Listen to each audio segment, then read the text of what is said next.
গৌরাঙ্গীকে যেই বললাম যে আজকে গঙ্গায় স্নান করব, অমনি সে তুরতুর করে নেমে পড়েছে গঙ্গায় স্নান করার জন্য।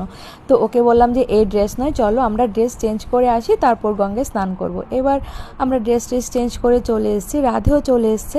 আর রাধে তো আসার পর থেকেই শুরু করে দিয়েছে যে কখন গঙ্গায় স্নান করবে, কারণ ও গঙ্গায় স্নান করতে ভীষণ ভালোবাসে। গৌরাঙ্গী খুব একটা ভালোবাসতো না, তো ওকে মাঝে মাঝে আমরা এখন ওই গঙ্গার পাড়ে বসিয়ে একটু জল নিয়ে খেলা করে তারপর ওকে আস্তে করে আমরা নামিয়ে দিই আর কি। তখন দেখা যায় যে ও বেশ মানে এনজয় করে সেই গঙ্গা স্নানটাকে। আর গঙ্গা স্নান করার সময় আমাদের সব সময় উচিত একটু ভালো মতন মানে শুদ্ধ অবস্থায় গঙ্গায় স্নান করা।